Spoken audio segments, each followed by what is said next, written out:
অসম আধ্যাত্মিক ভাৱেৰে পৰিপূৰ্ণ এখন ৰাজ্য।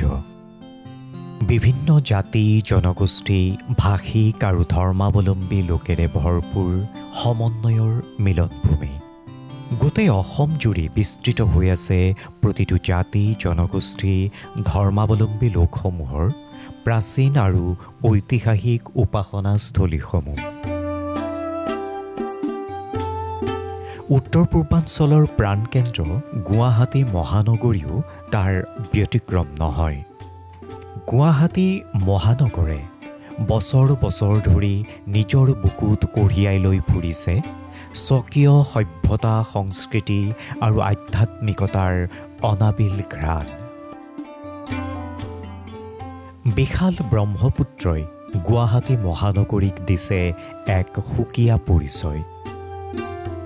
পাহাৰ ভৈয়ামৰ সভ্যতা সংস্কৃতিয়ে গুৱাহাটীক প্ৰদান কৰিছে এক অনন্য মাত্ৰা। এই গুৱাহাটী মহানগৰতে সিঁচৰতি হৈ আছে বহু প্ৰাচীন মঠ, মন্দিৰ আৰু দেৱালয়। সকলো ধৰ্মৰ উপাসনাস্থলীৰ ঐতিহ্য আৰু পৰম্পৰাৰে বিৰাজমান হৈ আছে গুৱাহাটী মহানগৰ।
নমস্কাৰ প্ৰিয় দৰ্শক, DD অসমৰ বিশেষ অনুষ্ঠান তীৰ্থৰ দুৱাৰে দুৱাৰলৈ আপোনালোকক স্বাগতম জনাইছোঁ। প্ৰিয় দৰ্শক, তীৰ্থৰ দুৱাৰে দুৱাৰে অনুষ্ঠানত আমি আপোনালোকক অসমৰ বিভিন্ন প্ৰাচীন মঠ, মন্দিৰ, গীৰ্জা, মছজিদ আদিৰ বিষয়ে কিছু আপোনালোকক সমল দিবলৈ চেষ্টা কৰোঁ। আজি আমি উপস্থিত আছোঁ গুৱাহাটী মহানগৰীৰ সৰুমতৰীয়াস্থিত অৰ্থাৎ দিছপুৰ সৰুমতৰীয়াস্থিত এখন তীৰ্থস্থান মা বাঘেশ্বৰী থানত। আৰু এই থানখনৰ ঐতিহ্য, এই থানখনৰ ঐতিহাসিক যি পৰম্পৰা, এই থানখনৰ ইতিহাস সম্পৰ্কে আমি কিছু কথা জানিবলৈ প্ৰয়াস কৰিম। আহক এতিয়া আমি থানখনৰ ভিতৰত প্ৰৱেশ কৰোঁ। মা দুৰ্গাৰ অন্য এটি নাম হ'ল বাঘেশ্বৰী। দিছপুৰ সৰুমতৰীয়াস্থিত শ্ৰী শ্ৰী মা বাঘেশ্বৰী থান এখন প্ৰাচীন আৰু ঐতিহ্যমণ্ডিত শক্তিপীঠ। এই শক্তিপীঠৰ ইতিহাস 200 বছৰতকৈও অধিক পুৰণি। জনশ্ৰুতি মতে বৰ্তমান মন্দিৰ প্ৰতিষ্ঠা হোৱা ঠাইডোখৰ এসময়ত হাবি জংঘলেৰে পৰিপূৰ্ণ আছিল। এই অঞ্চলত ঘাইকৈ জনজাতীয় লোকসকলেহে বসবাস কৰিছিল। স্থানীয় লোকৰ মতে ইয়াত হেনো দিন দুপৰতে বাঘ ওলাইছিল। জয়াল ঠাইডোখৰৰ কাষেৰে এটা লুংলুঙীয়া বাট। দিনৰ ভাগত সেই লুংলুঙীয়া বাটটোৰে যিয়ে যায় তাৰ পিছত শৌচ বমি হ'বলৈ ধৰে। বিশেষকৈ ৰঙা আৰু ক'লা বস্ত্ৰ পৰিধান কৰি যোৱাসকলৰ ক্ষেত্ৰত এই বেমাৰ বেছিকৈ হয়। এনেকৈ 2-এজনৰ মৃত্যুও হেনো হৈছিল। জনশ্ৰুতি মতে দেৱী মাই নিশা সপোনত বহুতকে সেই ঠাইত পূজা অৰ্চনা কৰিবলৈ ক'লে আৰু হৰিণী, ছাগলী আগবঢ়াবলৈও সপোনত উপদেশ দিলে। প্ৰথম মন্দিৰ প্ৰতিষ্ঠা হোৱাৰ আগতে এই অঞ্চল গোটেই জংঘল আছিল, বাঘ ভালুকেৰে ভৰি আছিল আৰু সেইকাৰণে পৰিত্ৰাণ পাবৰ কাৰণে ইয়াত জেনেৰেলি জনজাতীয় লোকে বাস কৰিছিল। সেইটো পৰিত্ৰাণ পাবৰ কাৰণে এই মাতাক ইয়াতে আছিল তাতে সেৱা এটা জনাইছিল হা। ইতিমধ্যে বহুতে কয় প্ৰবাদ আছে যে দেৱীক বাঘৰ ওপৰত বহি থকা দিছিল, সেইকাৰণে বাঘেশ্বৰীৰ নাম দিছে। কিন্তু কোনো এতিয়া লিখিত হেৰি নাই আমাৰ ইয়াত, গতিকে বাঘেশ্বৰী নাম। আৰু তাৰপিছত এই আমাৰ ইয়াৰে জনজাতীয় লোকসকলে যথেষ্ট প্ৰত্যেক বছৰে পূজা পাতিছিল। পূজা এবাৰ বছৰত হয়েই, কিন্তু কথা হৈছে কি জংঘল চাফা চুফা কৰি পূজাটো পাতে, তাৰপিছত খবৰ নাই।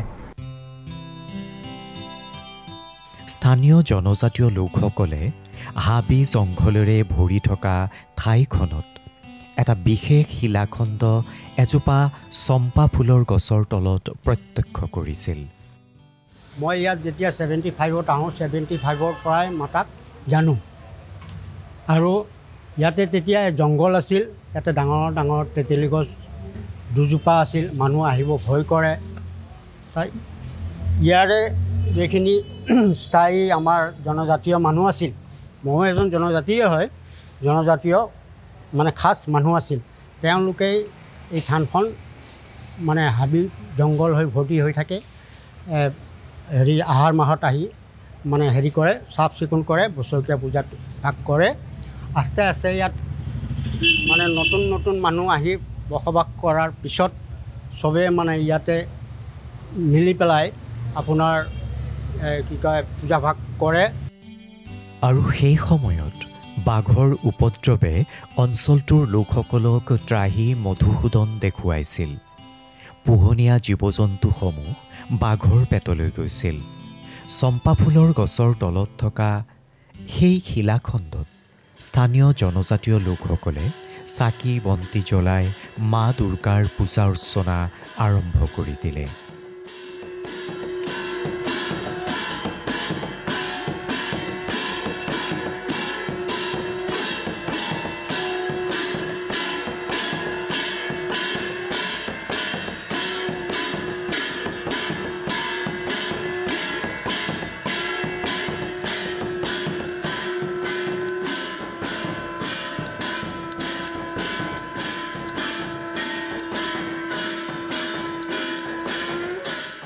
লাহে লাহে বাঘৰ উৎপাত নোহোৱা হ'ল আৰু মানুহৰ বেমাৰ আজাৰো নাইকিয়া হ'বলৈ ধৰিলে। ক্ৰমাৎ স্থানীয় লোকসকলৰ বিশ্বাস সুদৃঢ় হ'ল। ঠাইডোখৰ চাফ চিকুণাই সেই শিলাখণ্ডত দৈনিক পূজা অৰ্চনা আৰম্ভ কৰিলে।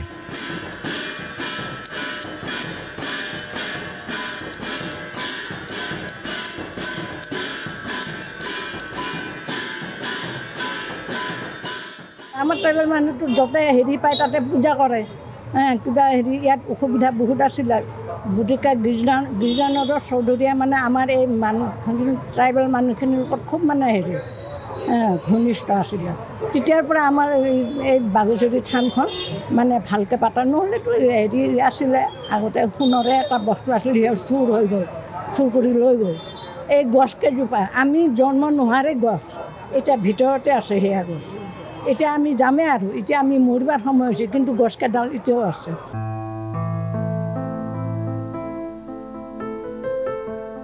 পূজা অৰ্চনা কৰা সেই ভূমিৰ স্বত্বাধিকাৰী সেই সময়ৰ গুৱাহাটীৰ এগৰাকী প্ৰতিষ্ঠিত আৰু সৰ্বৰোহী ব্যক্তি প্ৰয়াত গিৰিজানন্দ চৌধুৰী। সমাজ হিতৈষী চৌধুৰীয়ে ভক্তসকলক তেওঁৰ ভূমিত পূজা অৰ্চনাৰ বাবে অনুমতি প্ৰদান কৰিলে। লাহে লাহে এখন চালিৰে সেই শিলাখণ্ডক আৱৰি ৰখা হ'ল।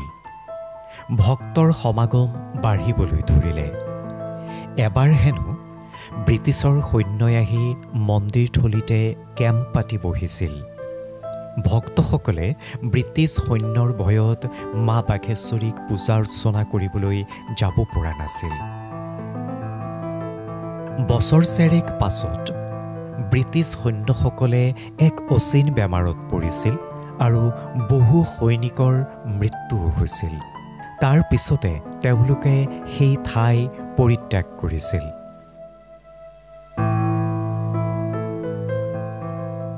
1942 যেতিয়া ব্ৰিটিছ আহিছিলে, মানুহবিলাক আমাৰ সাধাৰণ মানুহবিলাকে ইয়াত পূজা কৰিব নোৱাৰিছিলে কিহৰ কাৰণে কাৰণ তেখেতৰ ব্ৰিটিছ মানুহ বন্ধুকে ৰাইফলে এইবিলাক লৈ আছিলে লোৱাত তেখেতসকলে ভয় খাই নাহিছে অহা নাছিলে নাহত কি হ'ল তেখেতৰ 2-3 বছৰ 5 বছৰ তেনেকৈ তেখেতে যেতিয়া কেম্প কৰি থাকিলে ইয়াতে থকাত তেখেতসকলৰ এজনকৈ মানুহ ঢুকাব ধৰিলে মৰিব ধৰিলে কাৰণটো হৈছে তেখেতসকলৰ এটা যিটো তেখেতসকলৰ আমাৰ ধৰ্মীয় তেখেতসকলে এটা বেলেগ এটা ধৰ্মীয় মানুহ ইয়াতে বুজি পোৱা নাছিলে তেখেতসকলে কেনেকৈ চলিব লাগে কেনেকৈ থাকিব লাগে নজনাৰ কাৰণে ইয়াতে এজনকৈ বহুত ব্ৰিটিছ মৰিলে সৈনিক মৰিলে তাৰপিছতে আমাৰ মানুহখিনি ওচৰৰ মানুহখিনিৰো অলপমান দুখ কষ্ট হ'ল মানে কেনেকৈ মানুহ এজন যোৱাৰ লগে লগে সেই 12টা বা 2টা বজাৰ ভিতৰত যদি যায় মানুহ তেজ বমি হৈ যায় বা জ্বৰ হৈ যায় এতিয়া আমাৰ গিৰিজানন্দ চৌধুৰী তেখেতে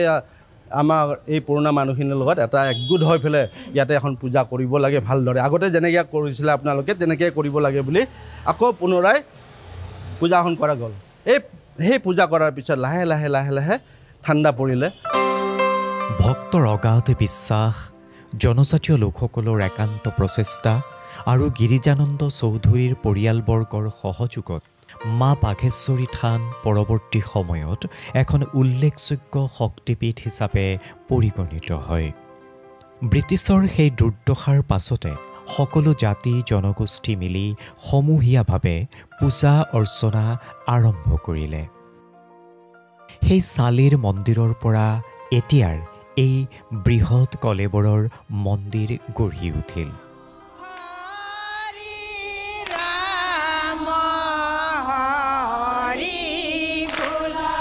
কৃষ্ণৰ শৰণে হৈবে অ ৰাম হৰি বোলা ৰাম হৰি ৰাম হৰি ৰাম হৰি বোলা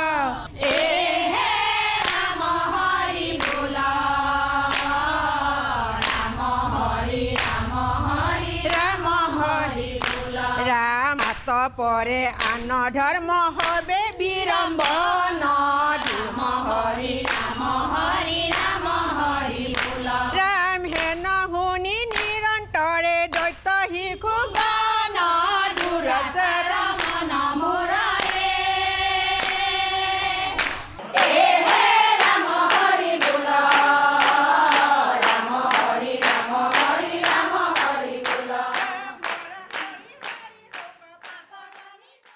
মন্দিৰৰ চৌপাশটো আটক ধুনীয়া প্ৰৱেশ দ্বাৰত মা বাঘেশ্বৰীৰ এটি সুদৃশ্য মূৰ্তি দুয়োফালে দুটি বাঘ প্ৰায় 2 বিঘা মাটিকালিৰে বিস্তৃত হৈ আছে মা বাঘেশ্বৰী থান প্ৰকাণ্ড চম্পা ফুলৰ গছডাল লগতে আহঁত বট আৰু অন্যান্য গছেৰে আবৃত হৈ আছে মা বাঘেশ্বৰী থান এতিয়াও সেই বিশেষ শিলাখণ্ড আৰু চম্পা ফুলৰ গছডালে থানখনৰ মাহাত্ম্য প্ৰকাশ কৰি আহিছে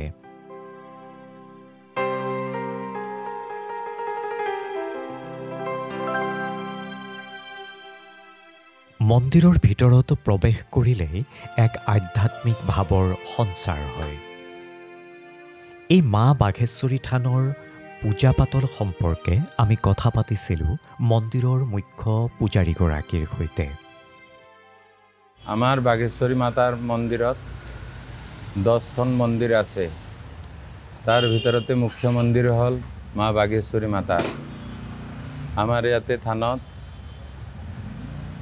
বছৰীয়া পূজা আহাৰ মাহৰ শুক্লা নৱমী তিথিত পালন কৰা হয় তাৰ পিছত নৱৰাত্ৰি দুৰ্গা পূজা গণেশ পূজা শিৱ পূজা শিৱৰাত্ৰি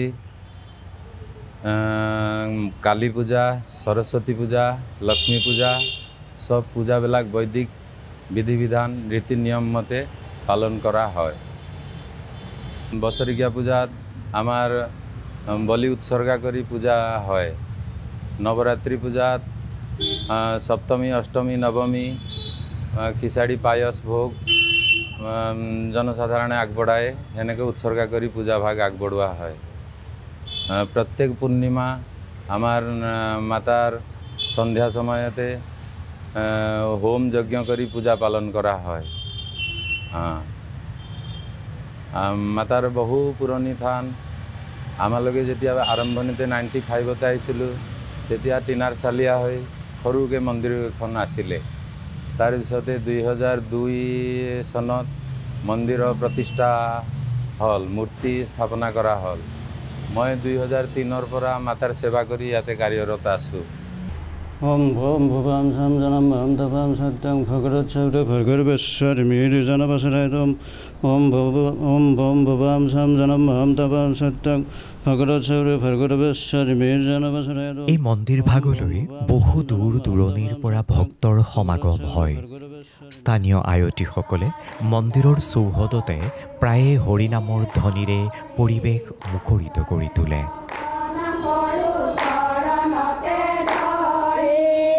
প্ৰথমে প্ৰণাম কৰোঁ দেৱ গজানন, জ্ঞান ৰাজ্য গৌৰী সুত বিঘ্ন বিনাশন, গণেশয়াদিত্য শিৱ দুৰ্গা শ্ৰী হৰি, পঞ্চদেৱ প্ৰণাম কৰোঁ চৰণতে ধৰি, সদেৱক স্তুতি কৰি নাম আৰম্ভিলোঁ, দিয়া যেন ভক্তি সখে চৰণে ধৰিলোঁ, গণেশ আদিত্য শিৱ দুৰ্গা শ্ৰী হৰি, পঞ্চদেৱ প্ৰণাম কৰোঁ চৰণতে ধৰি, পাৰ্বতীৰ পতি বম বম ভোলানাথ, বম বম বম ভোলানাথ হে, পাৰ্বতীৰ পতি বম বম ভোলানাথ, বম বম বম ভোলানাথ হে, ভৈৰৱ এক হাতে গুৱা পাণ আৰু মুখে নাম, এক হাতে গুৱা পাণ আৰু মুখে নাম, ভৈৰৱ হৰৰ কাষত আছে পাৰ্বতী গোসানী, হৰৰ কাষত আছে পাৰ্বতী গোসানী, এক মনে থাকে হৰে চৰণ দুসানী, পাৰ্বতীৰ পতি। মা বাঘেশ্বৰী থানত 10টা অন্য দেৱ দেৱীৰো মন্দিৰ আছে। শিৱ মন্দিৰ, কৃষ্ণ মন্দিৰ, বিষ্ণু মন্দিৰ, গণেশ মন্দিৰ, শনি মন্দিৰ, হনুমান মন্দিৰ, দত্তাত্ৰেয় মন্দিৰ আৰু ৰাম মন্দিৰ।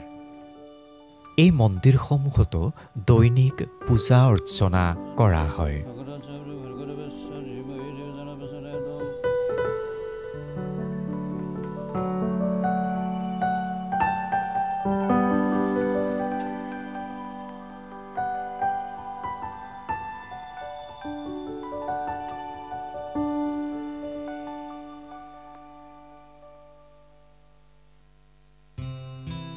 মা বাঘেশ্বৰী মন্দিৰত দুৰ্গা পূজা, শিৱৰাত্ৰি আৰু অন্যান্য পূজাসমূহ আড়ম্বৰপূৰ্ণভাৱে আয়োজন কৰা হয়। মন্দিৰৰ বছৰেকীয়া পূজাভাগ ধুমধামেৰে পালন কৰা হয়। বছৰেকীয়া পূজাভাগত বলি বিধানৰো ব্যৱস্থা আছে। দুটা পূজা ডাঙৰকৈ কৰা হয়। এই বছৰেকীয়া পূজা যিটো আমাৰ বাঘেশ্বৰী মাৰ যিটো বছৰেকীয়া পূজা, আহাৰ মাহৰ শুক্লা নৱমীত কৰা হয় এই পূজাভাগ, সেইটো ডাঙৰকৈ কৰা হয়। সেইদিনাখন আমাৰ ইয়াতে ধৰি লওক খিচিৰি, পায়স এইবোৰ হয় আৰু দিনটো ভক্তসকল ৰাতিপুৱাৰ পৰা ইয়াতে লানি লাগি থাকে ভক্তসকলৰ, আৰু ইয়াতে হোম চোম হয়। আৰু ঠিক তাৰপিছতে আকৌ আমাৰ ডাঙৰকৈ পূজা হয় আপোনাৰ নৱৰাত্ৰি, দুৰ্গা পূজা। এই নৱৰাত্ৰি আমাৰ 9 দিন পালন কৰা হয় ইয়াতে। আৰু আপোনাৰ আমাৰ ইয়াতে কুমাৰী পূজা, সন্ধি পূজা এইবোৰ পালন কৰা হয়। সেই অষ্টমী আৰু নৱমী এই দুদিনত আপোনাৰ আমাৰ ইয়াতে ভোগ দিয়া হয়, খিচিৰি, পায়স এনেকৈ। বিবাহ, অন্নপ্ৰসন্ন আদিকে ধৰি বিভিন্ন মাংগলিক কাৰ্যও এই মন্দিৰত অনুষ্ঠিত হয়।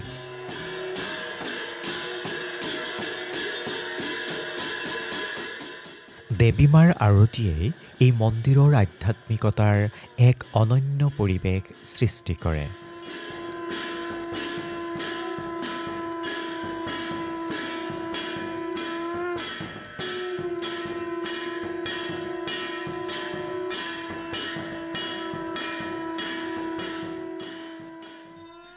মা বাঘেশ্বৰী মন্দিৰক কেন্দ্ৰ কৰিয়ে এই অঞ্চলত গঢ়ি উঠিছে এক বাণিজ্য। মা বাঘেশ্বৰী থানক কেন্দ্ৰ কৰিয়ে ইয়াত গঢ়ি উঠিছে এক বাণিজ্য। আৰু আমি বৰ্তমান উপস্থিত আছোঁ মা বাঘেশ্বৰী মন্দিৰৰ ঠিক সন্মুখতে থকা এখন ক্ষুদ্ৰ ব্যৱসায়ী প্ৰতিষ্ঠানত, আৰু আমি সেই ক্ষুদ্ৰ ব্যৱসায়ীগৰাকীৰ সৈতে কথা পাতিবলৈ যত্ন কৰিম। আপুনি কিমান বছৰ ধৰি ইয়াতে ব্যৱসায় কৰি আছে? বাঘেশ্বৰী আমাৰ আজি 30 বছৰে হ'ল ইয়াতে ব্যৱসায় কৰি ৰাখবা। এই মন্দিৰৰ মহাত্মা বহু মানে বেছি। মই যিখিনি পাইছোঁ মোৰ ফালৰ পৰা মই যিখিনি পাইছোঁ, মই বহুত গুণ পাইছোঁ, মাৰ বহুত আশীৰ্বাদ পাইছোঁ। আৰু মই এটা পাইছোঁ কি যিয়ে নহওক এই দোকানখন দিবা আহি আমাৰ ঘৰৰ 3টা মানুহৰ চাকৰি হৈছে চৰকাৰী। আৰু যাবাৰ মোৰ ল'ৰাটোৰ হ'ল স্কুলত। মই ইয়াত ফুলৰ দোকান দিওঁ মন্দিৰত, আৰু আমাৰ মন্দিৰটো সম্পূৰ্ণ জাগ্ৰত। যিয়ে মনৰ বিচাৰে কামনা কৰে সেই সকলো বস্তু পায়। আৰু আমি আৰু ফুল দোকান দি পেলাই বা মন্দিৰৰ পৰিচালনা কমিটিৰ লগতো অলপ সদস্য হিচাপে কাম কৰি চাফ চিকুণ কৰি থাকোঁ। জনবিশ্বাস অনুসৰি মা বাঘেশ্বৰী থানলৈ আহিলে ভক্তসকলৰ মনোবাঞ্ছা পূৰ্ণ হয়। মহানগৰীৰ মাজমজিয়াত থকা এখন ইতিহাস প্ৰসিদ্ধ শক্তিপীঠ এই মা বাঘেশ্বৰী থান। এই শক্তিপীঠখনৰ মাহাত্ম্য আৰু আধ্যাত্মিকতাৰ কথা এতিয়া দূৰ দূৰণিলৈ প্ৰসাৰিত হৈছে। বহুত দূৰলৈকে এতিয়া নাম হৈছে আমাৰ থানৰ বাঘেশ্বৰী মাৰ এই থানৰ বিষয়ে। এতিয়া বহুত দূৰ দূৰণিৰ পৰা ইয়াতে মানে আপোনাৰ ভক্তসকল আহে। ইয়াতে মানে ধৰি লওক শৰাই দিবৰ কাৰণে আহে, বা বছৰেকীয়া পূজাত ছাগলী এৰিবলৈ আহে, পাৰ এৰিবলৈ আহে। আপোনাৰ তেনেকৈ বহুত দূৰ দূৰণিৰ পৰা এতিয়া ভক্তৰ সমাগম হয় ইয়াতে। দুৰ্গতি নাশিনী মা দুৰ্গাৰ মন্দিৰলৈ আহি ভক্তসকলে অনুভৱ কৰে এক প্ৰশান্তি। মা বাঘেশ্বৰীয়ে সকলোৰে অপায় অমংগল দূৰ কৰক।